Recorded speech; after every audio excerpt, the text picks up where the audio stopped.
குளு குளுன்னு காத்து வீசுது. உங்கள் சத்யாவில் குளு குளு ஏசி ஆஃபர். விரிவான செய்திகளை பார்க்கலாம். ஒரே ஒரு உறுப்பினரை கொண்ட கட்சிக்கும் சமமான மதிப்பு அளிக்கப்பட வேண்டும் என சட்டப்பேரவையில் முதன்முறையாக பேசிய முதலமைச்சர் விஜய் தெரிவித்தார். தமிழ்நாட்டின் 17வது சட்டப்பேரவையின் தலைவராக 1000 விளக்கு தொகுதி எம்எல்ஏ ஜேசிடி பிரபாகர் போட்டியின்றி இன்று தேர்வு செய்யப்பட்டார். அவரை அவை முனைவர் அமைச்சர் செங்கோட்டையன் மற்றும் எதிர்க்கட்சித் தலைவர் உதயநிதி ஸ்டாலின் ஆகியோர் அவைத் தலைவர் இருக்கைக்கு அழைத்து சென்று அமர வைத்தனர். இதனைத் தொடர்ந்து பேரவைத் தலைவர் ஜேசிடி பிரபாகரை வாழ்த்தி அனைத்து கட்சிகளின் சார்பில் உறுப்பினர்கள் பேசினர்.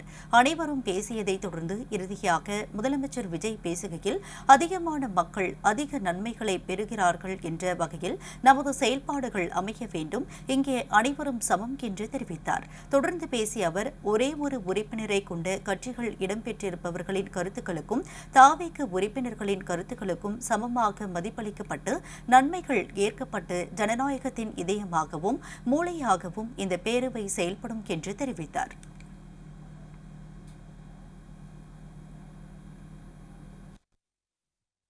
அதிகமான மக்கள் அதிக நன்மைகளை இந்த ஆட்சி காலத்தில் நன்மை பெற்றுள்ளார்கள் என்கிற வகையில் நம்முடைய செயல்பாடுகள் அமைய வேண்டும். இங்கே அனைவரும் சமம்.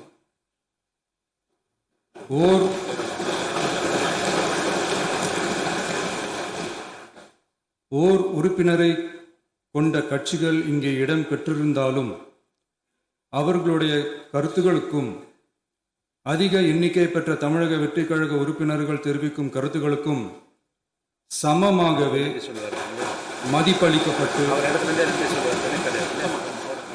நல்லவை ஏற்கப்பட்டு அல்லவை நிராகரிக்கப்பட்டு ஜனநாயகத்தின் இதயமாகவும் மூளையாகவும் இப்பேரவை செயல்பட வேண்டும்.